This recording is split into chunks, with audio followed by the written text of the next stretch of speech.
Hello and welcome back to Unit 9 of Survey of Biology, Section 4. And here we're looking at cell division. And if you remember, the first two talked about the cell cycle and mitosis. And the number 3 looked at meiosis, the first part, meiosis I. And quick revision, if we remember where we left off, at the end of meiosis I, we had two haploid cells. And haploid, if you remember, means they each had one copy of the DNA. And so what we're going to look at in this section is meiosis II. So how do we get to the 4 haploid cells that we want? And if you remember, at the end of meiosis I, we had just pulled the homologous chromosomes apart, and the sister chromatids were still intact. And that's what we're going to look to pull apart in meiosis II. So we're going to go through, and as I said before, it's very similar to what we saw in mitosis. And so we're going to go through prophase, metaphase, anaphase, telophase, and it's very similar to mitosis, and what's going to be pulled apart are the sister chromatids. So a quick review, we've already established genetic diversity in 2 different ways. We had crossing over in prophase I. We had independent assortment as the chromosomes, the homologous chromosomes lined up in metaphase I. They got pulled apart, we had interkinesis, and now we're ready to begin meiosis II. And again, the steps are very similar. So we've got prophase II. Here the chromosomes shorten and thicken up. It's going to prepare to divide. The sister chromatids are still intact. They're attached at the centromere. So during metaphase II, meta means middle, the sister chromatids are going to line up. So the kinetochore is attached to the spindle fibers. Their little tug of war is going to take place to line them up right along the equator. Then anaphase II comes along. Here the kinetochore is split.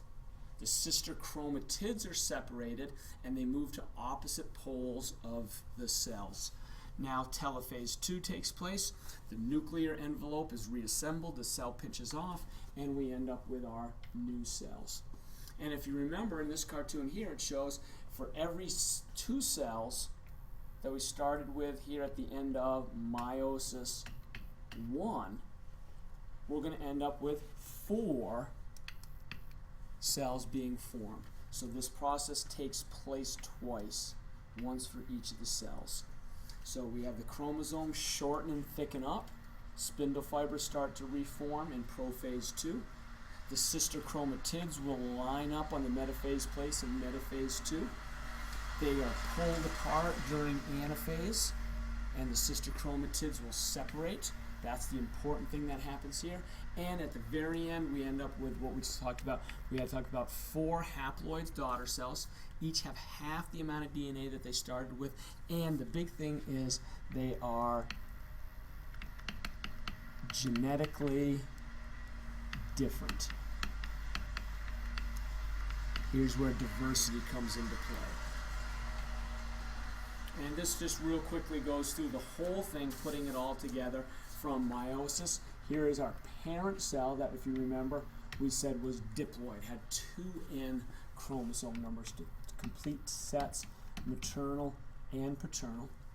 We went through meiosis I in the 3rd section of this unit, prophase I, metaphase, anaphase, and we ended up with 2 daughter cells that were haploid.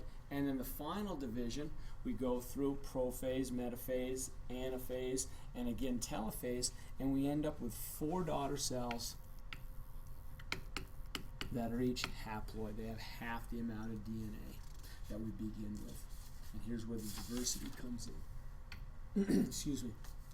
So again, if we talk about the gametes that are being formed, the sperm or the egg, the sex cells, in the case of humans, the haploid number would be 23.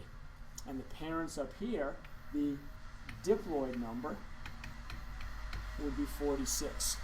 And if you follow this diagram, we can go through, we can talk about crossing over, we can talk about independent assortment, but then we can finally talk about how 4 different gametes are formed. And you can see Each of these 4 is genetically different because of crossing over. You can see the mix of the red and the blue, the paternal and maternal DNA, and each of those 4 gametes is going to be different. And so here, random fertilization comes in, because each of these 4 new cells, if we assume that they were a sperm cell, would result in a different individual. They'd be genetically different from the others. And if we look at the life cycle of the humans here, we can see where meiosis fits in. So meiosis is the process that's going to produce haploid sperm and egg cells. And we talked about in the case of humans how that number is 23. And through the process of fertilization, 2 times 23, we get back to the diploid zygote, which develops into you and me, develops into a new individual. So the processes of meiosis with the reduction division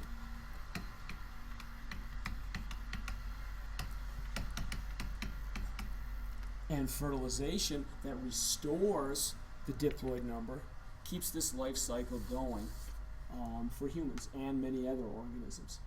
So the last chart that I'll leave you with is a comparison of mitosis versus meiosis.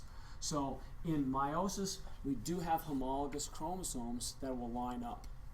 In mitosis, they don't normally pair up. In meiosis, one of the big ones, here's genetic diversity, crossing over occurs. In mitosis, no crossing over. Meiosis has 2 cell divisions. Mitosis only has 1. Meiosis results in 4 daughter cells. Mitosis only 2.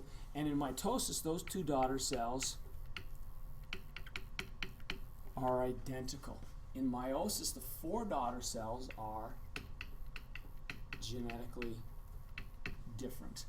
And finally, in meiosis, the daughter cells end up being haploid, and in mitosis, the daughter cells end up being diploid, just like the parents were. So again, thank you for your time, and we will talk to you soon.